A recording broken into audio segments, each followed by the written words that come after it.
there, dear listener. We hope you're enjoying this lovely discussion. If you're not already aware, this show is part of a podcast network called KWAZ Radio. A Pan-African Nationalist and Garveyite network come to showcasing the rich and varied thoughts of African people. We have an exciting lineup of shows that we think you'll enjoy, including the Bitter Method Podcast. I think black people require too much buy-in. Like, we constantly have to sell black people on things that are beneficial to black people. The Pro-Black Perspective Podcast. I'm fearful that our people are not really studying how to get ahead, and we're kind of, continually staying behind. The Harsh Reality Podcast. It really don't matter. I think people so dumbed down, it wouldn't matter what you reveal to them. They still are in the matrix. They're in the simulation. They're going to keep doing what they did. They're lemmings. So it really don't matter. The Learning Curve Podcast. Sexual access has never given you economic empowerment. The only person who has ever been economically empowered by a sexual relationship is the wasp and his woman. The Cathedral Cheek Show. When we start rising up to fight for our home, I guarantee you they'll stop doing what they're doing. I guarantee you they would have let their brother go. They was waiting to see what black folks were going to do. Brother Bakari Podcast. Black people love to claim folks that hate them, right? They are slave masters, and they are ashamed of who they really are. The Forecast Radio. Like, you come to the same deity as, like, your enemy, and that God blesses your enemy more than you may want to reconsider who you're praying to, And Tanzan, African Mind. Because generally, a welcoming of everyone. Sometimes, to my consternation, I think that they should be less, welcoming. If you love our podcast network, we would be grateful if you could rate and review us on Apple Podcasts. Follow us on social media, like and subscribe to our YouTube channel, and check out our website at www.kwazradio.com for more information. Thank you for tuning in. And now, back to the program.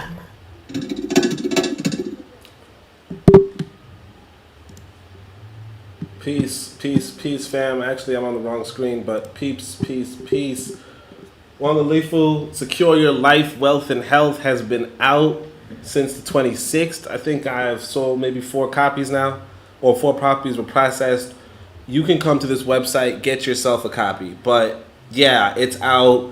So far, zero reviews, but I expect 5 stars. I don't expect anything less. I'm not saying that I'll only get 5 stars, but if you're serious about books, yeah, you know. So I'm going to try to give you guys a little bit of this page, honestly. And then I'm going to give you guys this little preview I added onto Twitter. Hopefully this can be done pretty quickly. I'm actually in Tanzania right now. That's why I wasn't here last week. And then I just said, let me just finish this book. Let me finish this book and get it out there, because this really is the best work I've made. I don't know if I'm going to go back into nonfiction. I might start going into fiction. I might start going into video games. But 366 pages, and it's selling for $18.99. All right. If you think that's steep, I only get $6 from a sale. Okay, so I need to sell 3 books to get the sale of 1 6. So if you're thinking, hey, I don't want to give you $20, you're not giving me $20. You're giving me $6. Okay, it's going to cost you $19 to give me $6, but you're also going to get, I'm going to say, I think the best book out there. Okay, I honestly do think this is the best book out there. The only other book that I think can that I would say, hey, look, if you had a choice between one book, obviously I would say Uangalifu, right? But if you were like, nah, seriously, dude, one book, I'd be like, okay, Ptah Htp. Okay, but every other book. This is the top two. Okay, this is top two. That said, let me read the description. Okay, so this is actually the introduction too. But it says, Uangalifu, to be careful with everything, is the philosophy of choosing African security first in all aspects of your life. In Uangalifu, secure your life, wealth, and health, you will dissect 21 diverse topics from marriage and materialism to territorialism and tribalism through a lens of your personal and collective security. Good life, wealth, and health is the product of good choices and favorable probabilities. You'll learn how to make these good choices and how to have favorable probabilities for yourself, your family, your nation, and your people. You know, and this is where this book kind of I'm trying to open this book on my this podcast on my website, but I don't know how to do that. So I mean on my phone. But what I want to say is this book, what makes it different, right? What makes it different is that what makes this book different is we're talking about probabilities, okay? We're talking about probabilities, which a lot of us don't know is probably the most sophisticated paradigm you can go through. You know, it's like when you live your life by probability and making good choices, it is very, very different from thinking the world is deterministic and then saying to yourself, well, why are things not going my way? Why is this not working out? You know? You don't worry about why this is, why that is. You understand, hey, look, things are probabilistic. And therefore, all I need to do is set up the circumstances for the probability to be manifested. And again, this comes from thermodynamics, statistical mechanics. But, so I'll use an example from there, right? If I want to cook food, okay, and it's not in the book, obviously, but if I want to cook food, I can, I can pick a piece of meat and put it on a plate, right? And, that raw meat on a plate is very unlikely, very improbably going to be cooked. I'm not saying it will not be cooked. It's just very, very improbable. However, in order to, what would make it probable to cook is if you put it on the fucking stove. You put it on the stove, or you put it on the, on a pot. You put the pot on the stove. You turn on the stove, and then the heat comes, and that's you increasing the probability towards your desired outcome.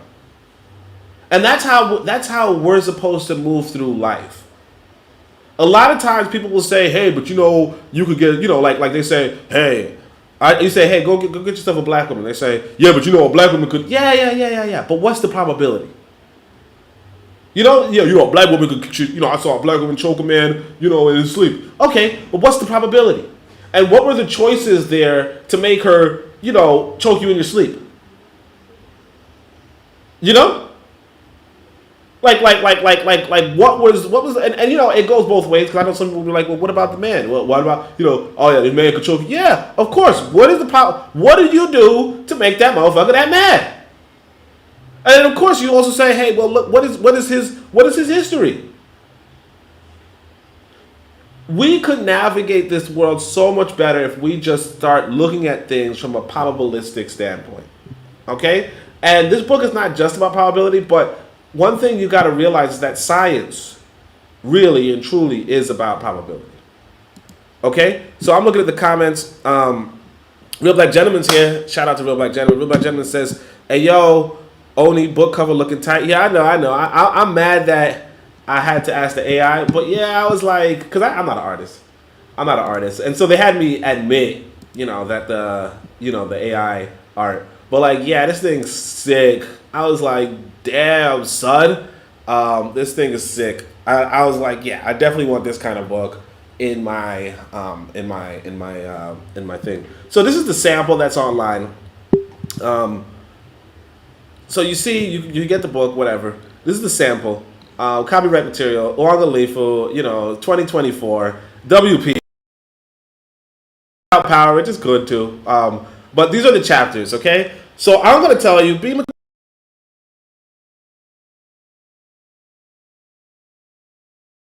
I'm going to tell you be gendered, right? Because men are the fence, women are the garden, and children are the produce. That means you as a man have to start being a protector. And again, this is about making good choices and increasing the probability. Because see, one of the troubles that we have as a when we're westernized, right?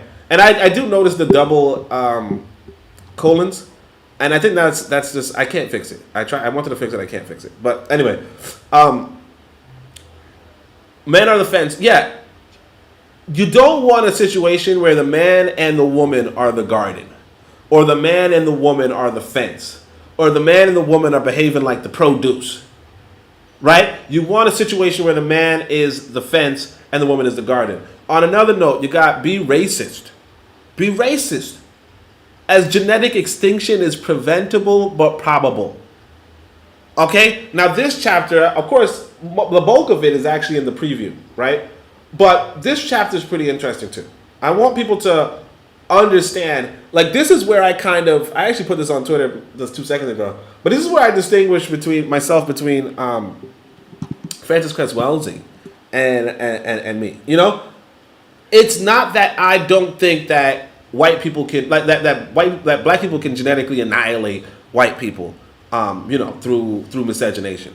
It's that I recognize that it's a double-edged sword, not a single-edged sword, and they could genetically annihilate you too. There's a video going around right now on Twitter where this white guy is like, I'm black, right? And he's not.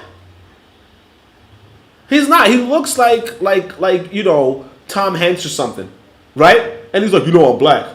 And it's like, no, but the black people there, or not even, I don't even know if they're black, honestly, but the melanated people there are telling us, oh man, you a brother too? All right, bet. So genetic extinction is and the story of genetic extinction, we go through this early in the book. The story of genetic extinction is that the world started off with one race of people. Okay? The world started off with one race of people. That was the Africans, right? 500 years ago, there were 5 races. Okay? Today, there are 3. Okay? So, 500 years from now, do you think there's going to be 3? Do you think there's going to be 10? Do you think there's going to be 1? And you really got to concern yourself, well, what is the world going to look like 500 years from now? Right? But anyway, we also have be nationalist, be local, be married. And this one's a really fun chapter. I'm thinking about giving you guys this one for free. But it's a really fun chapter. Be oligarchic, be technologic, be strategic. Again, organization, organize, technologize, strategize. I made them into chapters. Very, very good chapters. I think one of them is, which one is about war? Oh no, I think I talked about war in another one. Be Ma'at. We're gonna go into Ma'at. I almost do it in every freaking book. Almost every book I go into Ma'at, which is something you don't really usually see, but I do it. Be scientific, and again, knowledge and science are the weapons against ignorance and pseudoscience. Most of the world is going around with pseudoscience. But when you understand science as that probability, you're good. I'm telling you, this is a different level of book. Be specialized, and this is where I start going in depth. Because when I wrote the Book of Power, I said to myself, I give you guys 16 subjects, right? And I think Koku would appreciate this, right? Koku from the Bit of Medicine podcast. But I give you guys 16 subjects, right? And then, but I don't articulate what about them. What are they? What is government? What is trade? What is that? So I said to myself, when I wrote the Book of Power, I said, look, my next book, I want to go in depth with those things. And so I do that in chapter 209. You can see it's actually probably the biggest chapter right now. I think it's around 40 pages. It's really good. It's really, really good. I also think, this was one of the harder chapters to write. And the thing is that, I shouldn't say too much, but be elitist. Look, and here's it is. This is the sentence right here. The solution is a global fellowship of Africanist magnates. That's it. The trouble with you, look, I want you to understand, when you look at the Europeans, right, they have a global fellowship of Europeanists, Europeanists, right? What the fuck? Europeanists, I guess, I don't know, magnates. They have a global fellowship of Western magnates. Okay? I'm going to say Western instead of Europeanist, obviously.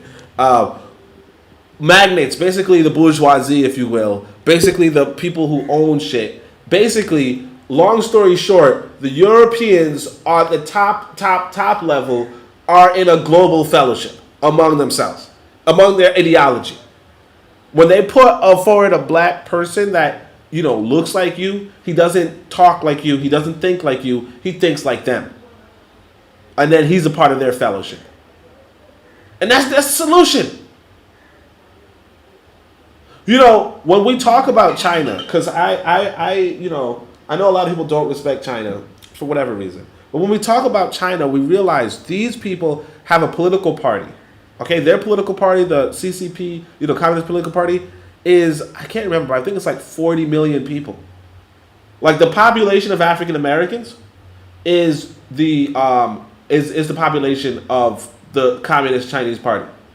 Like of representatives in that country. So that means that as many, for every African American, right, there is a Chinese person who is very well versed. Like from every African American, by every African American, I mean the children, the elders, the olders, the women, the teenagers, the hoodlums, the hood rat, everything.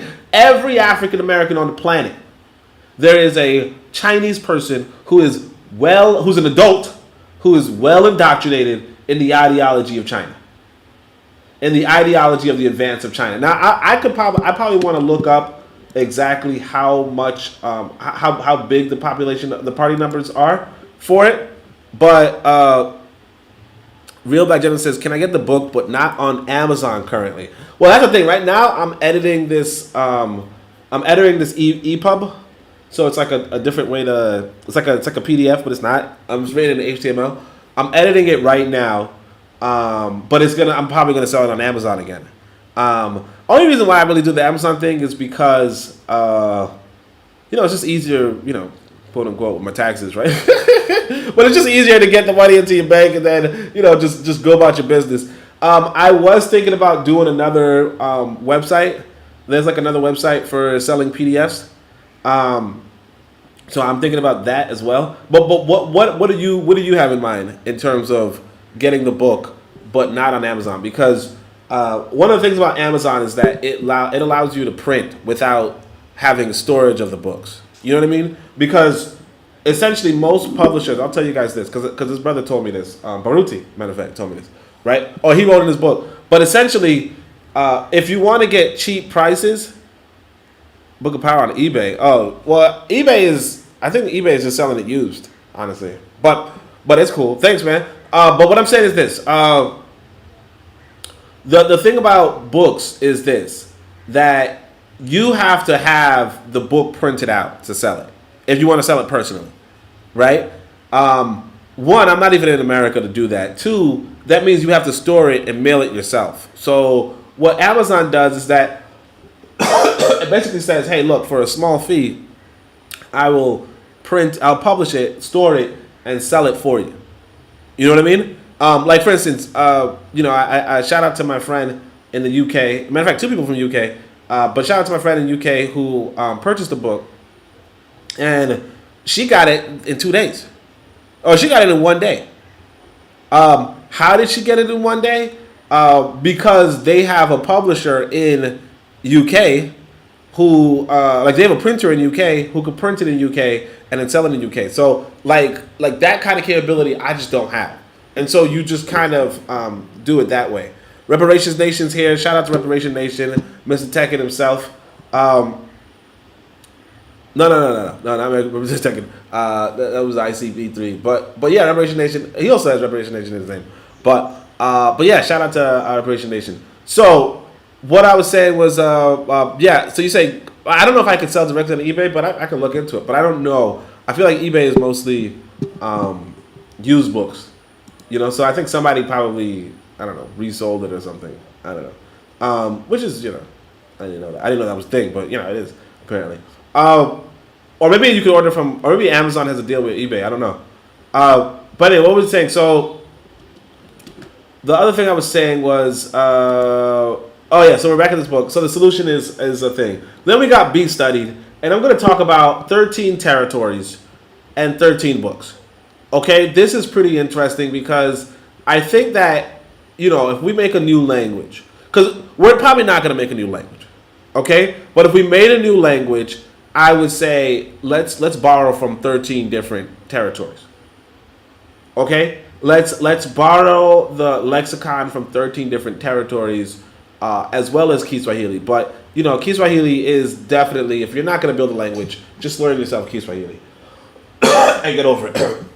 Learn yourself Kiswahili. But I said, look, again, the whole language debate. This is the end of the language debate right here. This chapter, it's just 10 pages. This chapter is the end of the language debate. It's be polyglot. That means speak more than one language. But you want a language because you see this book right here that I just printed. It's inaccessible to French speakers. It's inaccessible to Spanish speakers. It's inaccessible to Yoruba speakers. It's inaccessible to Swahili speakers. It's inaccessible to everybody except for people who speak English. Right? And so what you want to do when you write a book in English is publish it in Swahili. When you write a book in French, publish it in Swahili. When you write a book in Yoruba, publish it in Swahili. When you write a book, and that's all you have to do. I'm telling you, I wish I could read some of this to you guys. But the reality is that, just be polyglot. And the whole reason for having a language, a Pan-African language, is this, right? You can now put all the greatest works around the world in that one language. That's what everybody else does. In China, you could read the diaries of Musashi that was written in Japanese. You could read the Diary of Musashi, the book of, the 13, whatever it's called, right? You could read that book in China in Mandarin, right? You could read Wealth of Nations, good book, in Mandarin. You could read, I don't want to say, whatever. But basically, you get a language so that you could put all the best literature and all the best works and all the best knowledge into that language that's accessible to your people. Or particularly your elites. But anyway, we're going to go on. We're going to say be colonial.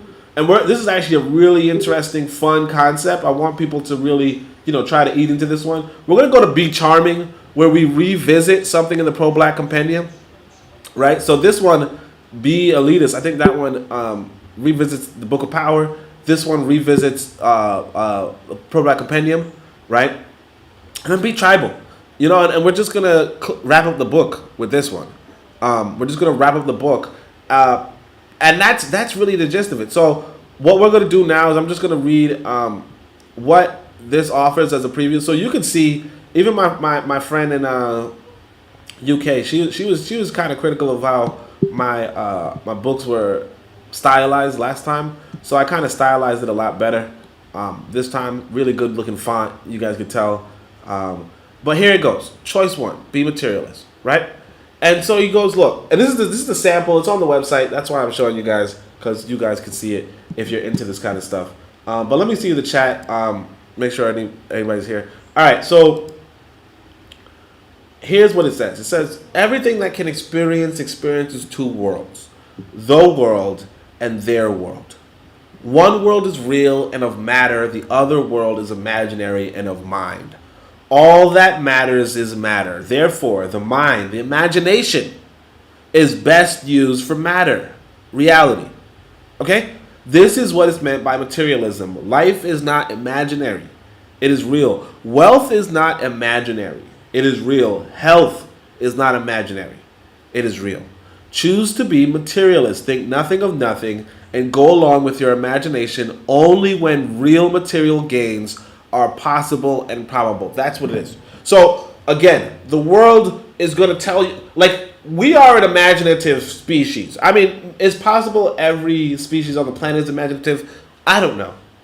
All I know is that we as humans are very, very imaginative. Okay? And you know, when we talk about, you know, gods and goddesses and dragons and wizards and shit, right? It's really just our imagination. Our over-imagination. But, and again, you have to be imaginative, because when we talk about probability, that's your imagination. Right? You're imagining something that didn't happen yet. You know, oh, this girl's going to reject me. How do you know? You don't know. You imagine she's going to reject you. But of course, I'm not saying, yeah, I know, I got a little sick when I came here, but it is what it is. Better than being in America. But anyway, so this choice may be challenging for you, as you may have encountered beliefs in a world beyond the world, a world after the world, a world where the world is left behind, right? And we all have, not we all, but a lot of us imagine these kind of things for us. Those are comforting, but they are imaginary. There's no afterlife for humans, except that we can live on materially in our offspring. Okay? My son. Like I said, I was just walking to go pick up my son, and some lady at the Duka, the shop, was like, "Oh, is this that boy's father?" You know? That's it. Like I live on, not physically, not mentally, not spiritually, not whatever. I don't live on, I die. But my son lives on. You know? And this is why, again, when you understand, hey, look, let me focus on my material life, right? You begin to improve the lives of people around you materially. That's what it is. When you know, because I could give you all sorts of good wishes, good, you know, hey, you know what? You're going to do really good on this test. You know, you're going to do really good in life. You know, I can give you that. And a lot of us, you know, can comfort ourselves with that. I'm not going to hold you. It's comfortable. When somebody says, hey, man, I believe you're going to be great. You know, it comforts me. Sure. But, you know what's even better? Giving somebody the materials to be great. Okay? Giving somebody the materials to be great. But let's keep going. Therefore, when life ends, we end. And we know this because while we tend to imagine a difference between mental and physical activities, mental activities are in fact physical. Thinking is really the brain moving, and when the brain stops, so does thinking, and so do you. There's no you outside of your physicality. You are you, and you are the body. The mind is only the tool of the body. Now you may wonder then, what of ancestors and what of the gods, the Neteru, the Orishas, the Obasam, Katha, right? And y'all see I'm doing the Katha, right? You may have experienced or come to experience as the passage of a loved one, a visit where they are older and wiser. You may also reason that because the universe is something, it came from something which may have come from something, which may have came from something, and ultimately up the line that something is a being which thinks like you or better. But you also know deep down that all of that is only your imagination. You had ancestors assuredly, but there are no gods, you received no visits, and the conclusion that an immaterial being created the material world contradicts your logic that material originates in material, a logic you also imagined. Okay, now these are the 3 chapters that I wrote originally, and you know, you guys could have seen that in the preview. So I'm probably not gonna read the whole thing because I think this gives the whole freaking chapter, honestly. But I'm just gonna go. Maybe I'm just gonna go stop at the house. Yeah, the primary goal. So it says, look, to improve your existence. So now you got to say to yourself, well, all right, so what is this material perspective? Why are you telling me about this doesn't exist and that doesn't exist and these aren't real and that aren't real? How is that good for me, right? So here it goes. To improve your existence, then, you mustn't seek imaginary gains or influences, but material gains and material influences. The goal of better life, wealth, and health is facilitated by possessing better materials. In particular, better homes for life, shops for wealth, storehouses for health, and schools. The 4 necessities Shelter, clothing, food, and consciousness mirror these four materials. These are the four necessities. The alternative route of imaginary homes, imaginary shops, imaginary storehouses, and imaginary schools do not benefit you one iota. The idea of real estate in an afterlife can help you sleep at night, but not as well as a comfortable bed in a secure home. That's what you want, a comfortable bed in a secure home. You should never be discomforted by a lack of an afterlife, but you can be discomforted by a lack of a material life. So again, you're telling people, instead of telling people, hey, look, man, just pray, don't worry, someday you'll have a pie in the sky. Don't worry, you'll blah blah blah. You're not even doing that anymore. We're done. We're done. We're saying to ourselves, how can I have a better home today? What do I need to do as a man? What do I need to do as a woman to have a better home today? So I'm just going to read this one, the primary goal. Now, again, like I said, this is available online. This is available online. So it is what it is. And everything's a bunch of nuggets. Like you see right here, commerce is the lifeblood of a community. The local shop you own is your local value. Like this is very, very good stuff, but I'm not going to read it now because, we don't have all day, right? Your primary goal where you live is to acquire a large home, a private space large enough for you, your partner, and your families. This is better than the idea of a house in the sky or an insufficient abode. For while relationships are invaluable to your happiness, check this out, materials are invaluable to your relationships.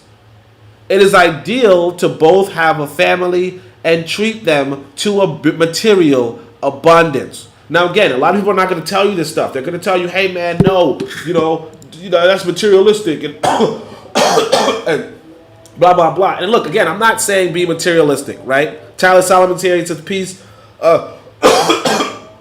Sorry, Real Black Gentleman says material sciences. Look, when we get into this materialism, right? When we get into this idea of Uangalifu, which is security, right? You begin to see why engineering is so important, even compared to what we call real sciences, right? There are practical sciences and real sciences, and the practical sciences or the engineering science, like the engineering on top of that, they improve your security. See, when I go and look at the stars and say, oh man, look, that galaxy just, crashed into that other galaxy, that's all well and good. That's a pure science. It's all well and good. It doesn't improve my security. But when I start talking about, and I write about this in the book, when I start talking about aeroponics, right, which is like the evolution of hydroponics, okay? When we start talking about aeroponics and essentially saying to yourself, you know what? Aeroponics basically is like hydroponics. Basically like you can grow crops even when the soil is not, suitable for it, because you can set it up and feed the plants through a mist. Okay, that's aeroponics. You can feed it through a mist, right? Hydroponics is when you can feed it through like the water or something like that. Like basically, I don't know, mineral rich water, I don't know.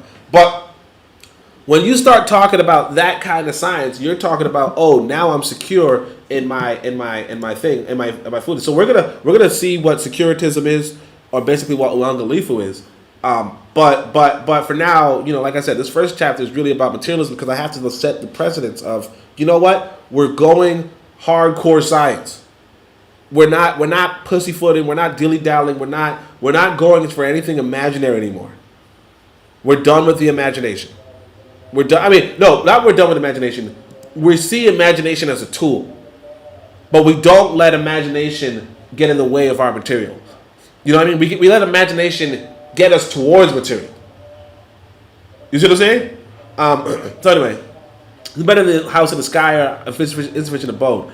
So again, materials are invaluable to your relationships. It is ideal to both have a family and treat them to material abundance. Granting everyone sufficient space, comfort, and luxuries is how you'll maintain happiness for yourself and them. Some may reason that materials aren't anything. Let them sleep on rocks and drink only when it rains. Now again, I don't usually take this tone in the book, but I said to myself, you know what? This is kind of like what like Nyere would do. You know, Nyere would say. You know what I mean? Like you're talking, your materials are and everything. Okay, go sleep on a fucking rock. You know what I mean? Drink when it rains. The rest of us are about giving to our family as much as we can. Okay? Now again, later on in the book, we talk about parsimony. We're talking about you get luxuries last. You don't get luxuries before you get necessities. Okay? But again, and here's the interesting thing. There's this idea of necessities, right? Some people call those securities. It's a fascinating concept. You're going, like, I'm telling you, this is a different level of book. But anyway, let's keep going. It says a big home with a big family where everyone has access to clean water and abundant electricity is your first step. This is it. Like, if you're talking about Pan-African nationalism, you're talking about Pan-African blah, blah, blah, and you don't have a big home with a big family and everybody has clean water and everybody has abundant electricity, right? Then shut the fuck up. Shut the fuck up. Just shut up. And I mean, look, there are exceptions. You know, like I said, you could be a young cat and you're like, hey, I want to be a part of the movement. Okay, yeah. What I would say is, again, focus on getting yourself together. Focus on getting your life together. Focus on getting your family together. You won't be you won't be among the chorus that sings about a pie in the sky on an empty stomach, but among those who wonder if they can fit a pie in for dessert because their stomach is filled. Again, I have I'm in Tanzania. Now I don't know if you guys can hear it, but now there's a fucking Muslim guy shouting, you know, praying any fucking hour of the day, any fucking hour of the day, about, you know, whatever, right? But before, I used to live right next to these Christians who would be like, anything is possible with Jesus, you know, whatever, right? Anything is possible with God or something like that. But, you know, it's like, shut the fuck up, you're poor, you know? Like they were like dirt poor, doing nothing, you know, just living that, but they were so optimistic, but not doing anything productive to which they could be like, okay, I'm optimistic. See, because real optimism. So there's pseudo optimism and real optimism. So we go back to that probability and good choice. You know, you could be optimistic if you make good choices and you have favorable probabilities for what's going on. Okay, you could be optimistic when you make good choices and you have favorable, like, for instance, if I want to go into a fight with somebody who hasn't been in a fight, and I go through 5 years of martial arts or whatever, right, sorry, and I've been exercising on a regular, I make good choices, my probability of winning this fight is high. I could be optimistic. If the other guy is like, I pray to God or whatever, I pray to a God, and, you know, I'll say he, because that's what you guys say, and he will protect me. You know, he will protect me inside this fight with, you know, this martial artist, right? And you're optimistic. Yeah, sure, you're optimistic, right? But you're going to get fucking wrecked. You're going to get fucking wrecked. Now, look, I'm not saying that you cannot win a fight, but what I'm saying is that it's very improbable that this quote-unquote pie in the sky, this quote-unquote prayer is going to let you win a fight. Now, you could win a fight on your own merit or whatever, but, you know, again, prayer is it's imagination. It's really imagination. And I mean, anybody could see that, but we'll go on. So he says, and when you die, as everyone does, okay, you'll have the same as the chorus. Nothing. You'll have nothing but a plot of dirt if you're lucky. Okay? However, your family will still have your home, one they can sell for quick gains, rent for slow gains, or live in to save their gains. You will be a family asset even in your death. That is the materialist advantage for a home, is the greatest security against poverty. Yet homes are not cheap, and there is a price to even home-cooked meals and domestic cleanliness. Aspiring for a real home and real provisions to family also means doing real work in this real world. The materialist mindset gives you a purpose with real, knowable results. You're not dancing, singing, praying, or begging. You are earning in your shop, workshop, or place of work, right? And so then you start talking about the place of work. But again, this is a different perspective. I really want you guys to, get this book as soon as you possible. What I want to do, though, is, somebody asked, what's Uangalifu mean?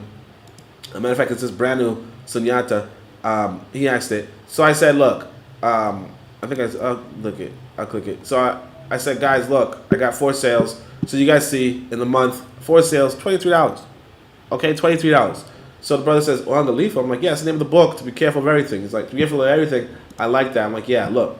The word is Swahili version of securitism, which, while it isn't a word, okay, implies prioritizing security, personal, collective, national, and even financial. So this is going to be in the chapter of being partied, political parties. Securitism is, so like how capitalism is profit over people, right? And communism is like proletariat over bourgeoisie, right? Securitism is technically securities over luxuries, okay? But more than that, like security over insecurity, obviously. And what's interesting is this. When you read the securitism chapter, because I'm going to go really in depth, when you read it, you realize that everybody's doing securitism. Okay? Like if you ask Adam Smith, right? Because he writes his book, right? You ask Adam Smith, what's the best naval code? What's the best code of commerce? At the time when he writes it down. He says the best code of commerce was when England said it was like the Naval Act of whatever, I can't remember. I mean, I wrote it down in the book, but he's like the best naval act was when England said you cannot no ship can come to our ports unless it's 2/3 or something like that. I think it's 2/3. 2/3 British. Unless the staff is 2/3 British, nobody can come into the country. Right? I mean, sorry, nobody could dock on the so on and so forth. So what I'm saying is this. What that policy was looking for security over profit. And countless times, if you read between the lines of these sort of ideologies, you realize, oh yeah, they think you should first put your security and then look at profit. Okay? But we don't understand that part. Like if you read the fine print, you realize that every other people who are trying to be successful are talking about security. So what we're going to do, so like I said, I'm just going to read this one paragraph over here, but let me just give you the context. So he says, Uangalifu explains marriage. Like what is marriage? Racism. Again, you're trying to secure your race. Colonialism. Now again, I want you guys to read this chapter, but I'll just put it very simply. The colonies are secured by the colonizer. Okay? That's the whole purpose. That's the whole point. And we see this time and again, especially if you look at the African examples. But anyway, science. What is science, right? Again, right? In the paradigm of security, right? So it also explains people better. So you want to understand people. You want to understand white people. You want to understand black people. You want to understand Asian people. How do you understand them? You got to understand Uangalifu, pretty much. Or you got to understand security. So he says, look, this paragraph is why you should buy this book. Imagine an Africa that thought technology is for our security, or an Africa that thought agriculture is for our security. Africans can only think this when Africans think this. You are Africans, right? And that's I'm gonna read the paragraph, but let me just check the comments again. No comments, but we're gonna just dive in. So here it goes. It says, look, secure, and we're reading from here, right? Securitism, I don't know if you guys can read this. It might be too small. Let me see if I can zoom in. You can't. All right. Securitism is the priority of securities over luxuries. It is parsimony, securing securities first, money second, and luxuries last. Securitism advances that economics secures securities. Politics secures economics, and culture secures politics. The cultural order that secures the political order that secures the economical order that secures securities is the only cultural order for securities. Okay? So, securities are necessities in the broadest sense. Food is a security, but so is safety. The objective of being secure asks several questions. Who should be secured? What does it mean to be secure? Who and what threatens our security? And so on. The answers are subjective. While securitism can be practiced on many levels and in many arenas, on a state level, securitism fundamentally requires physical and social boundaries, land and people. So who should be secured? The people of the land. What does it mean to be secure? Abundance for the people. What threatens our security? Scarcity and other people bringing scarcity.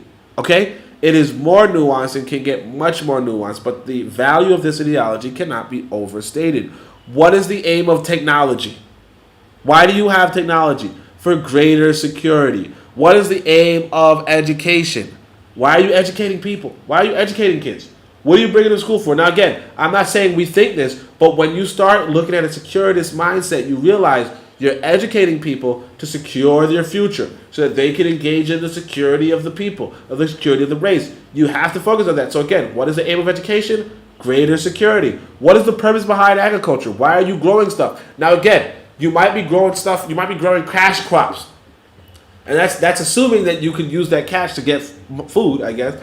But what about if you just said, let me before I start getting cash crops, let me start getting food for myself. What if I become a net exporter?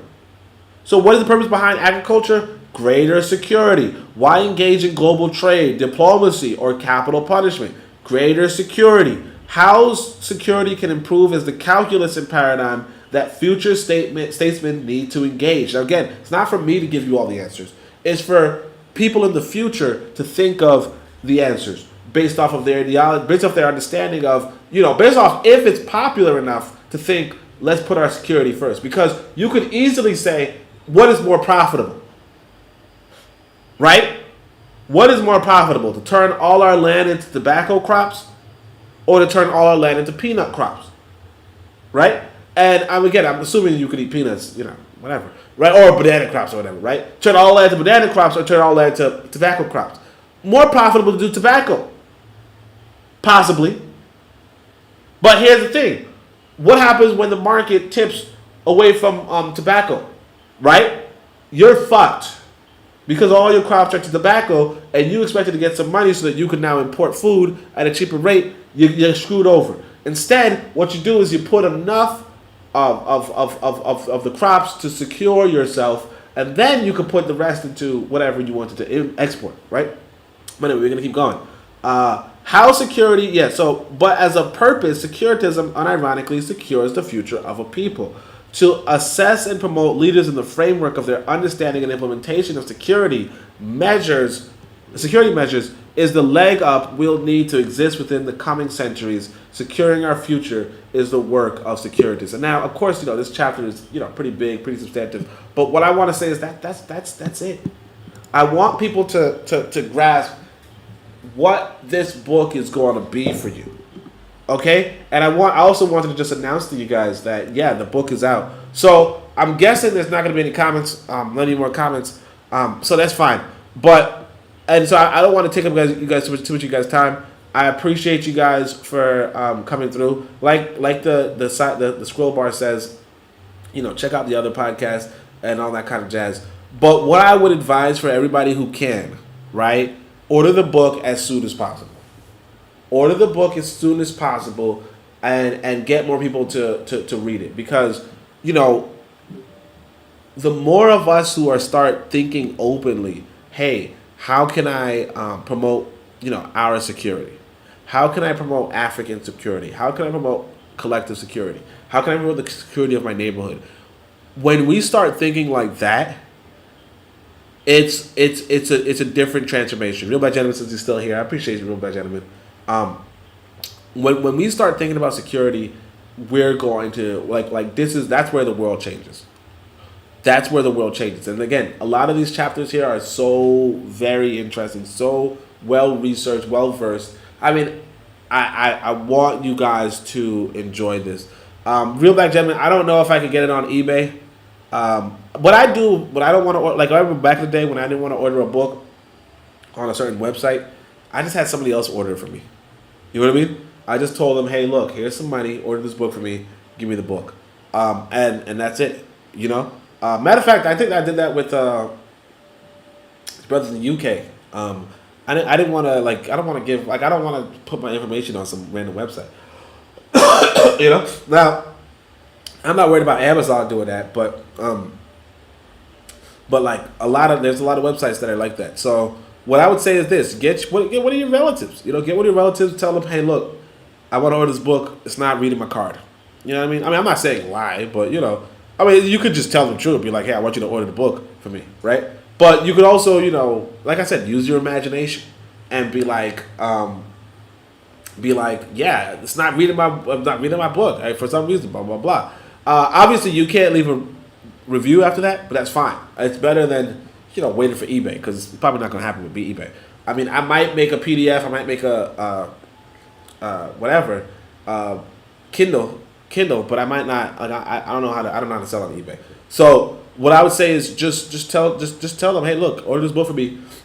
They order it, and that's it. You know, you get the book, and I think a lot of people get it in 2 days. But I think they got Amazon Prime possibly. But what I'm saying is that you can get this book pretty damn cheap, and not cheap, but pretty damn quickly, and you're good to go. And like I said, with this book, because it's $18.99, you could just give the person a 20. Give the person a 20, say, hey, order this book for me. They're like, yeah, okay, sure. And then, you know, they just do it. And it's like, you lose nothing. You know? You lose nothing, because it's like, who cares? You know what I mean? Like what we're doing right now, like this book right here, it's definitely worth the 20. You know what I mean? Like when we're talking about getting our lives together, getting our wealth, getting our health together, you know, getting better marriages, getting a better paradigm, better perspective. Like I'm going to tell you guys straight up in this book, on the colonial chapter, Pan-Africanism as we know it is not an idea that would work out. Okay, the way how it's commonly expressed, it will probably not work out. So if you want it to work out, though, you got to start looking at, you know, alternative strategies. This kind of book right here, like I said, you just call somebody, you say, look, here's the fucking 20. And the thing is this: if the taxes comes up or whatever, because you know they might be ordered from Amazon anyway, so they might just get it for $18.99 or whatever, right? But if the taxes come up, like me personally, I'll give them a $5 bill on top of that. I'll give them a 25. Be like, good looking out, you know, because like you might be like, hey, you know, well, you're gonna deliver it to me anyway, or they're gonna bring it to you, or they're gonna hold it for you, whatever. You just rationalize it to yourself. You just give them a 20, give them a 5. They're your relative. You know what I mean? They're your relative, so who cares if you give them a $5 bill, whatever. They get the book, sit cover, and you're done. You know, you're done. Like this book right here is like I'm telling you, a lot of people, like, I think the Book of Power was great, right? I think this book is better than the Book of Power. Because here's the thing about this book too. I want people to realize this is the first nonfiction book I've written since I've been to Africa. So the thing about the Book of Power that I didn't like is that I'd never been to Africa before I went there. You know, so it's a lot of, you know, extreme, you know, it's really good, really high quality, but I've never been to Africa. This book is when I went to Africa, when I got, you know, married, when I, you know, that kind of stuff. This is, you know, when I've experienced the motherland and what it has to offer, and how to seriously get it better. And, you know, right now I'm sitting down in a house that, you know, I technically built. You know, I didn't build anything personally, but, you know, I put my money into building it, right? Very different. So I want people to, I want the best for us, and I think this book right here is going to give us the best. But other than that, I guess there's no other comments. So I appreciate you guys for coming through, stopping by, and of course, Shem Hotep, on Kujas Neb Neb, Amen, Ma'at, Dua, Nature.